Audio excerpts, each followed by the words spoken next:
everybody, Craig here from Maple Ridge Plumber. Today what we're going to do is we are going to remove an existing faulty bathroom faucet and we are going to install a new one, as well as the drain that accompanies it. So for this today, you're going to need a couple things. 2 sets of channies, possibly a basin wrench. But we're going to start with just the channel locks because I think that's going to get us the majority of our work done here. So first thing we want to do is we're going to want to get rid of the P-Trap. So because it always has a little bit of water in it, I like to put a little towel underneath it. And you've seen these in previous videos. When we're removing a P-Trap, we want to start with our top nut here, then we get to our back one. Now, because there's always going to be a little bit of water, a towel or a bucket underneath is nice. That'll save you from having to worry about all that extra water. Ooh, look at all the crud. It's in there too, that's always nice. So we'll just dispose of that in the toilet, as well as let's make our area a little nicer because gross is gross. And that's gross.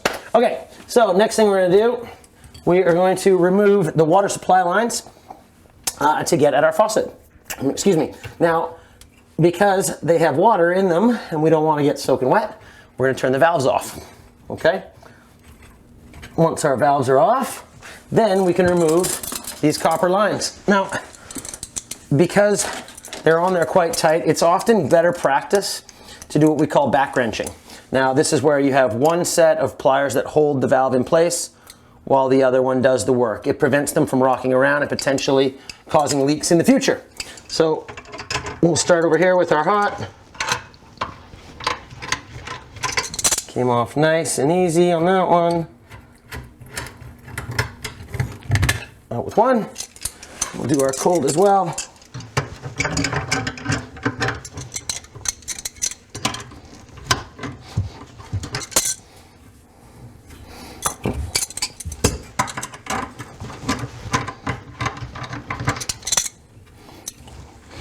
Sometimes they get stuck on there pretty good. You might have to just use your wrench to essentially get it almost all the way off. You can see the hot one came off really easy. Well, this one's got a little bit more corroding going on, making it a little more difficult to get off. But there we have it. Okay, next thing. We need to get the faucet out of the top. Now, the way faucets are, they are fastened something like, let me show you. So if this is the faucet, imagine your countertop is here, and then underneath the countertop from inside we put these little guys on, and they are what fasten it to the countertop. So first we got to get the old one out, and it has 2 of these up there in there, so I'm going to have to get up with this basin wrench to undo them, okay? Okay, so we're gonna have to use our basin wrench. Now, the best way to do this is to make yourself comfortable first, okay? So you wanna get in, you wanna have your back so that you're flat and you're looking straight up at what you're working on. Now, a basin wrench, not only is it telescopic, which means it can pull in and out closer further, it's also got a reversible head. So one is for tightening, one is for loosening. Today, we will be loosening. So get this thing ready, up into our area here, and you'll notice that water is splashing down on my face. Lucky everybody, except me. All right, next one. Remember, there's a hot and a cold, so you're gonna get them both, and just do your best not to get rained on while you're taking these out. 2. Then, as I was showing you those little black plastic nuts before, now that we've got our water supply lines off, we need to remove these as well to get our faucet out. So your basin wrench works just as handy for those. It's 1.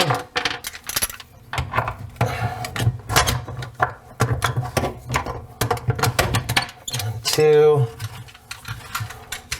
And the best thing is when you're working under here, essentially use your chest as your tool holder so that you're not finding yourself reaching around looking for everything in order to get the job done. Gross. Okay, Couple things now. We need to do the disconnections on the pop-up. So we pull that right out of there. There's the pop-up done. Now, we also need to disconnect the pop-up pulley. It's the part that you know, it's up top, and you use it whenever you want to plug your sink up so that you can shave or wash your hands or whatever it is you need to do. Okay, so that's the last of that piece out of there. Now we can remove the drain. So the drain's right here. It's got one connection. As you can see, it's got like a brass nut. So what we want to do is get that brass nut loosened off. It's on there tight as well. There we go.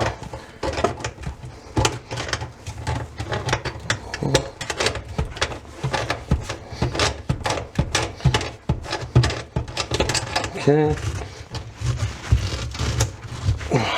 Take this guy off, give ourselves a little more room here.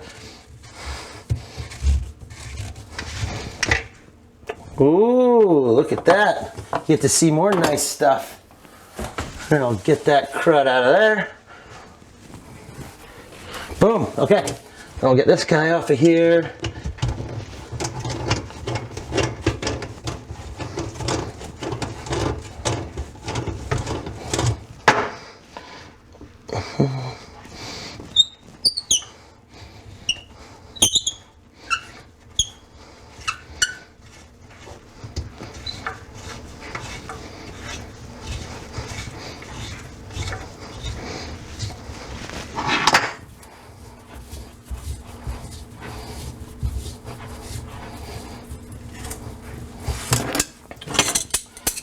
Sometimes these can get stuck as well because of just soap and time and just things that make it harder to remove. So you just sometimes just have to back wrench again. Grab your second set of channies, bite on to what's holding it. Essentially this drain that doesn't want to cooperate with us right now. It's only typical. You know, not like we're making a movie or anything. So get this off of here.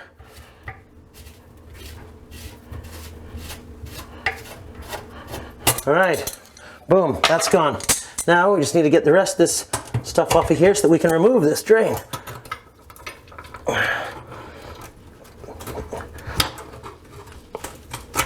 You'll see rubber, metal, then that screw goes underneath it. They come off in the same order. Get rid of those. Our little box there. We can remove all of our garbage now because we have cleared everything out, and now we are essentially working with a nice blank canvas. So get rid of all of our garbage. Maybe even give ourselves a temporary wipe since we're going to be climbing in here again. Okay, we've got that. We've done our disconnections from all under here. We've disconnected our faucet, and now it's out as well, as you can see. Now, the one thing I like to do before we put anything new in is give what was there a little cleaning. So we pop this guy out of there. Once it's out, I always think it's good practice to just give everything a little cleaning. It's kind of like if you're ever going to pull your fridge out, you clean behind it, right? Because how often do you pull the fridge out? Well, removing a faucet, you'd probably do a little less often than a fridge. So you want to clean out underneath there. You want to maybe get any extra crud or whatnot that was in the drain area itself as well. Toilet paper is perfect for it and happens to be ready available. So you get that cleaned out. Now we're ready for the install of our new faucet. So we've cleaned off our area. We'll drop that guy in just like that. Close your handles. These are those little nuts I was showing you earlier. Just as we disconnected them from the last faucet, we're going to reconnect them to this one. Now, you don't have to climb in every time right away. You can reach in, feel it, use the dexterity on your fingers. Find that, and you can screw it all the way up. And this is one of those situations where you don't need to get it super tight yet. Let's just get it on first, and then we want to make sure that it's nice and plumb before we tighten it up, end all be all. Okay, so we know it's nice and plumb. I can see it up top. It looks great. Then we once again take our basin wrench, flip it into the tightening mode now, because we had it in takeoff mode. Now it's in tighten mode. So we just got to put that up there, find those little nuts, and then a tiny turn, because they go on relatively well with hand strength, but the littlest turn with a basin wrench really snugs them up. You can see that thing is solid. It's going nowhere. Okay, next thing. Our drain assembly. Now, the way this one is configured is it's a two-piece where the top part is a small piece and the underside is quite big. Now, if you see this little piece of foam here, this is going to act as our gasket, where a lot of times we use plumber's putty and we'll make our own little gasket. We put it on, we tighten it on. This unit happened to come with one. So what we do now, I'm going to take this guy, we're essentially just going to drop it in the hole, just like that, easy peasy. Then we get this guy, we come underneath with him, and we find that hole from where we disconnected our old drain, and we thread this drain assembly part back into the top part that I was just showing you. Okay, once you've got that in top, then you're back under here. Okay, now it's all connected, nothing can fall apart. But what we need to do now is we want this little opening facing the back. That's where our pulley rod is going to connect to be able to plug our sink up. Okay, so we've got this in. Now the first thing we want to do here is get this nice and snug. So you can hand tighten this for quite a ways. It's all just plastic thread. You want to tighten it up until you can't tighten it anymore with your hands.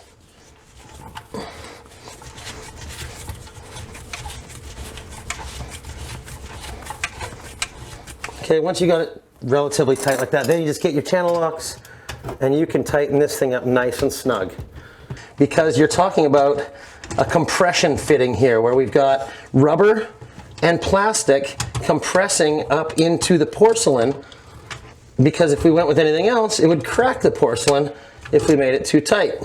But with this kind of material, we can really snug it up there, and you'll really feel it when you're doing it. You'll feel it gets nice and flat, it's in there. You can no longer turn it or move it with your hands. Next thing is we want to connect up our water lines. We're going to use 2 braided water supply lines because they are the best things we can get. So same thing, we'll just do a little bit of plumbing and braille here. Reach back and find our water inlet for our cold. Got that on nice and tight. And we'll do the hot as well.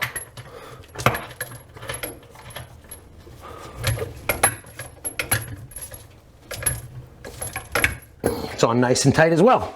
Okay, now we'll hook these up to our water lines.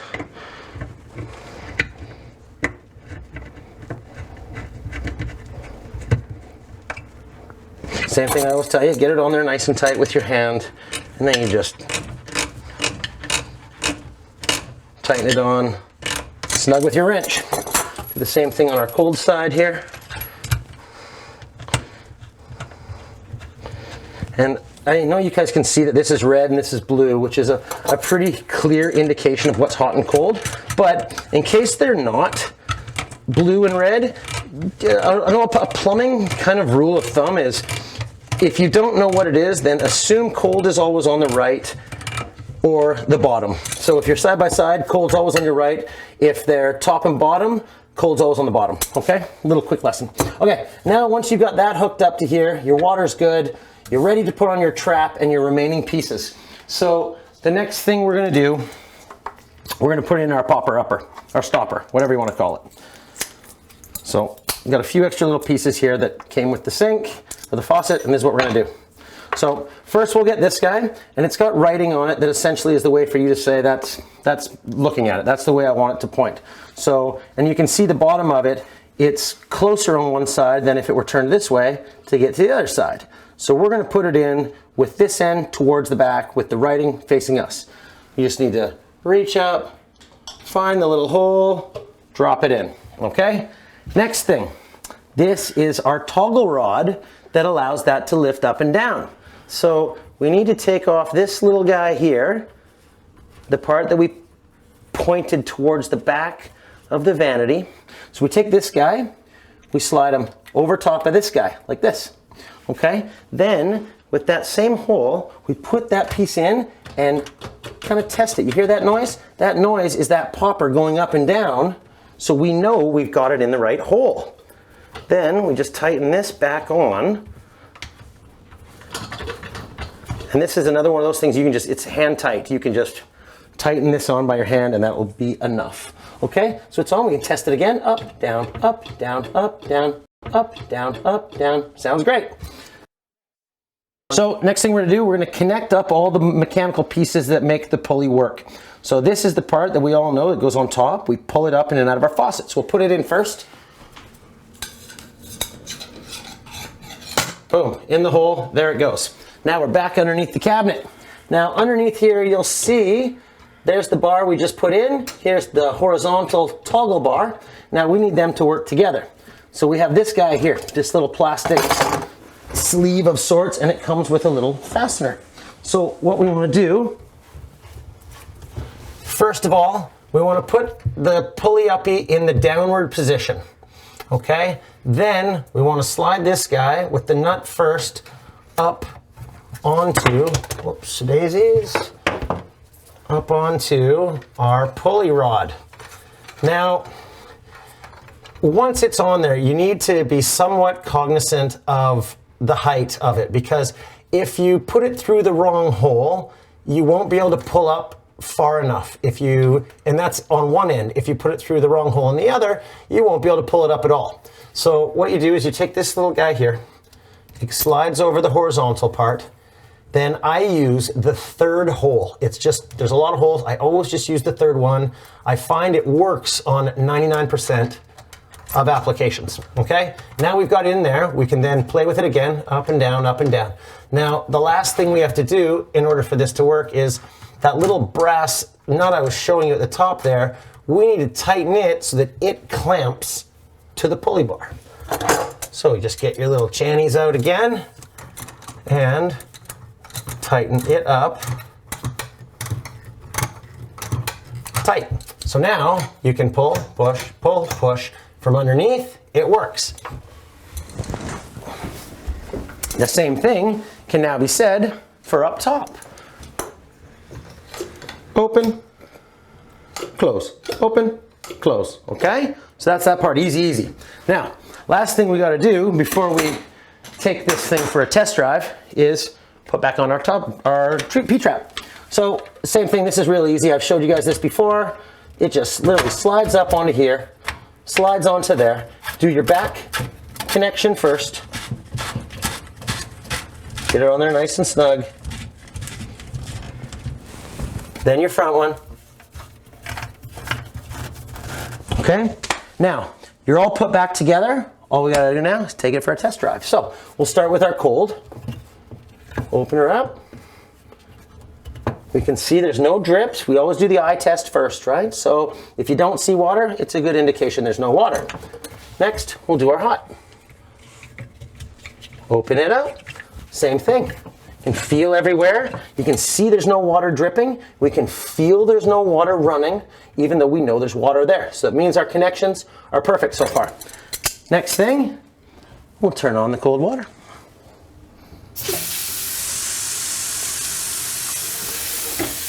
Now, you can see we've got great pressure. Our new faucet works great. Hot and cold, works beautiful. Let's try out our pulley. Seems to be working real well.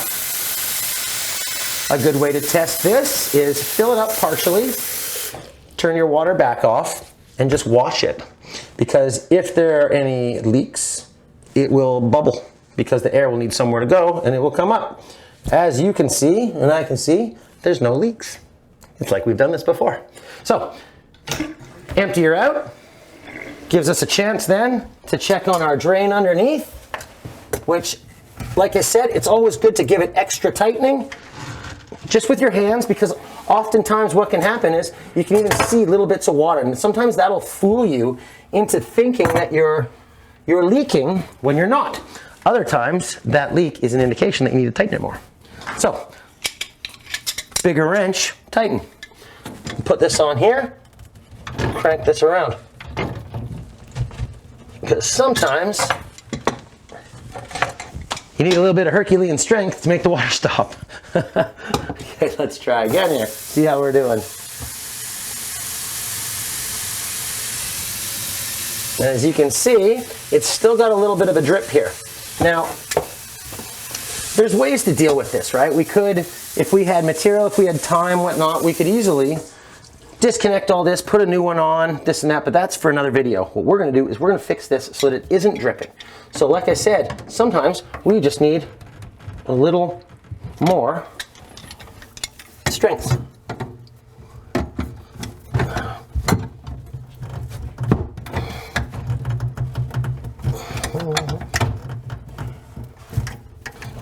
Let's try that. Wait. There we go.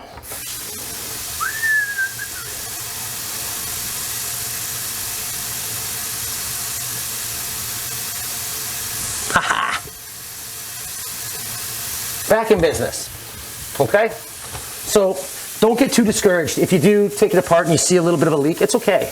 It's water, it's plumbing, it's what it does. It's often better to have it leak in front of you and then give you a false sense of security that you can leave and have it not leak. So you've seen how we did it. Everything works really, really well. I do understand that if this is a little more than somebody wants to try to take on, I totally understand that. But I do implore you to try, because once you turn those two valves off for the hot and cold, you're no longer working in a dangerous environment. The water's off. So it gives you the ability to try, and if it doesn't work, you turn the water off and you try again. But you can do this. You can. Okay, so if you have any questions, please leave them in the comments. I'll try to help you out. If you could like and subscribe, that would be amazing. Besides that, thank you so much for watching, and I hope this helps. And take care till next time.